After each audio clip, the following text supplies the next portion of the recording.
I am not looking forward to making a video about this because...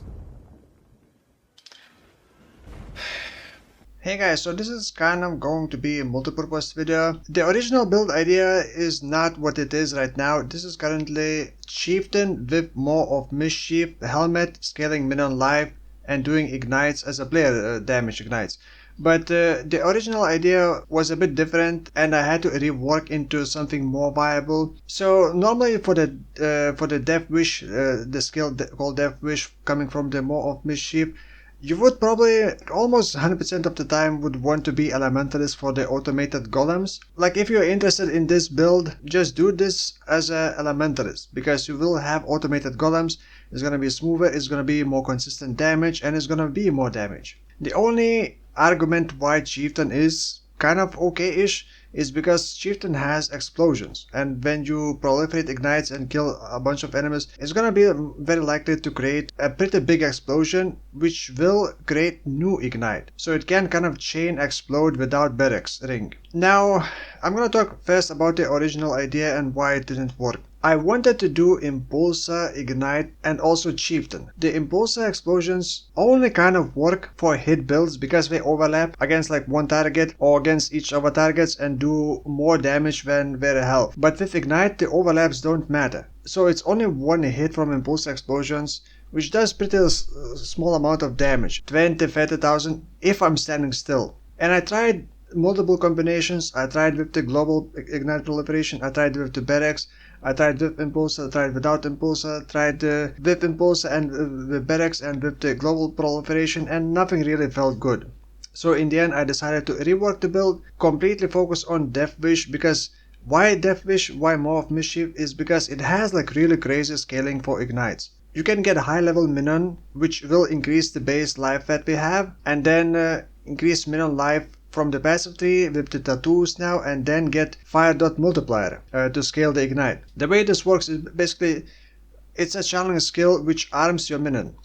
So whenever you channel, your minion gets armed, and if you have multiple minions, you will target a random minion, which can introduce some clunkiness and inconsistency. And then once you release the button, it will explode. It will deal spell-based damage plus damage based on the minion life. And that has like really good scaling for ignites. It has over 8 million ignite DPS.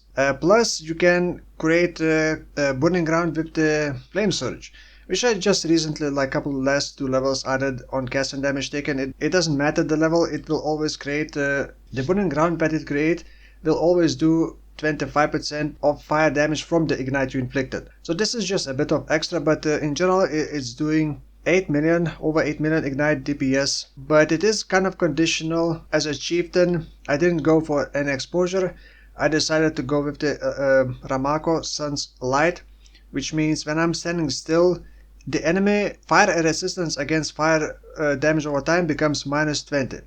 So it cannot go lower, it cannot be higher. So if enemies are very resistant to fire, this one is great, but standing still is not great. You pretty much have to face tank bosses. And this build is not tanky. It is okay-ish, but it's not tanky. Ignite duration is a bit over 5 seconds, so it is doing around 45 million ignite damage over its duration, but that is if you are standing still for 5 seconds. I chose to use Stone Golem because it has the most HP and currently has 224, almost 225,000 health. And before you ask, yes, you can use Guardian's new minion, but that one doesn't scale with life as much because there are fewer ways to scale it.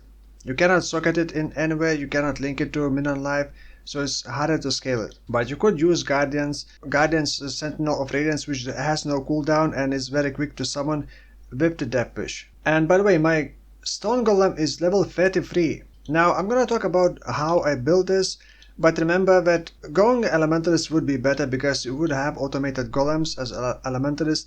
You would also have more golems. Elementalist, like in general, you would build it with the exposure, with the flammability. This one is using punishment because that's the only course that would give me damage. Because like Ele weakness or flammability does nothing. All I have to do is just enter in here that I'm standing still, and it activates the Chieftain's node -20 fire RS against fire dot multi. This is also stacking couple tattoos and using the Supreme Ostentation to not care about attribute requirements. That way I can just tattoo all the small nodes, which I haven't really done because it's kind of expensive to get more life tattoos. The minion life tattoos are very cheap, so you can actually stack those as well. I went through different iterations how to navigate the passive skill tree, and again, this, like, I wouldn't really do as a chieftain, although chieftain, like I said, explosions can kind of proliferate further.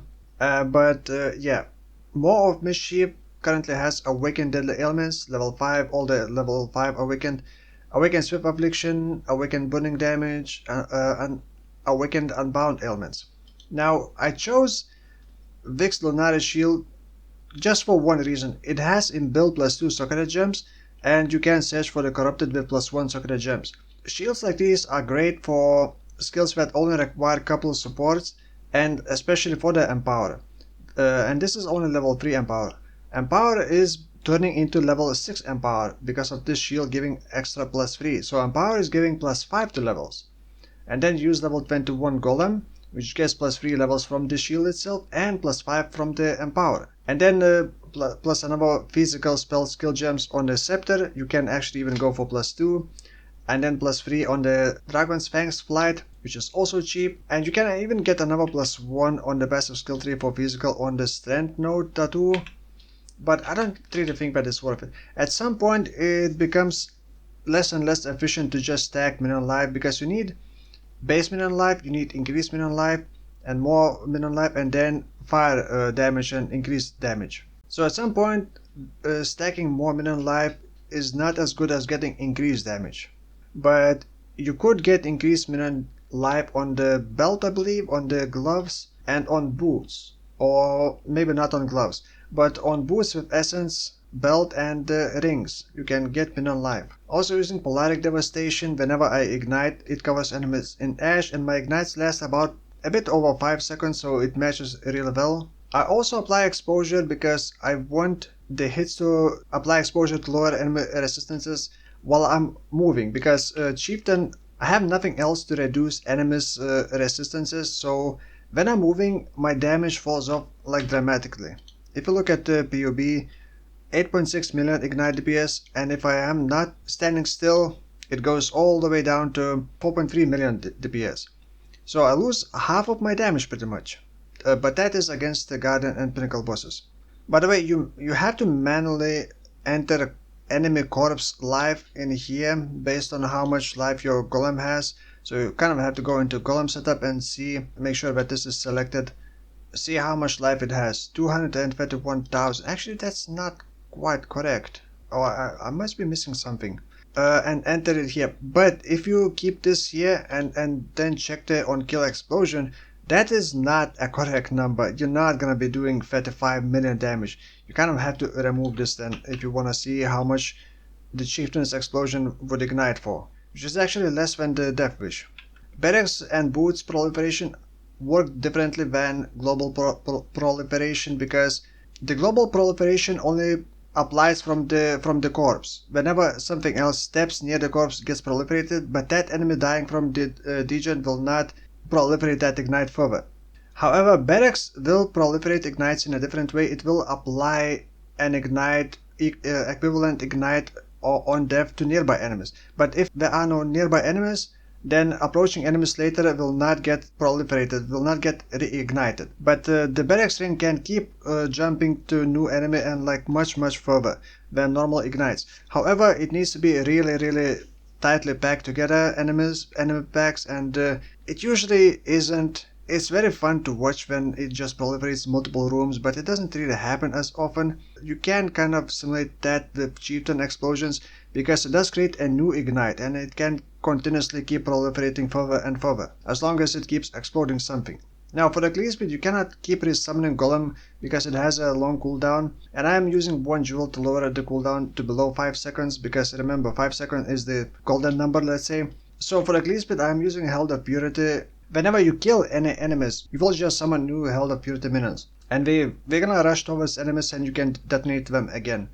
So it works really well for clear speed, but it is clunky. Sometimes you don't have them, sometimes you don't notice that you don't have Golem, and then you end up in situations where you click Death Wish and nothing happens because you don't have a minion. You have to then summon a minion while also running away from enemies. So it is a bit clunky. As Elementalist, you would automatically summon minions, summon golems every like 4 seconds, and it would just be smoother. And you would not need to stand still to get all the damage as an Elementalist. I'm gonna leave powerful building import code in the description if you wanna see, and you can easily adapt to Elementalist. Just kind of travel towards Elementalist node. You can adjust also many things. You can actually get less minion life and get more like fire damage, or you can get less fire damage and more minion life.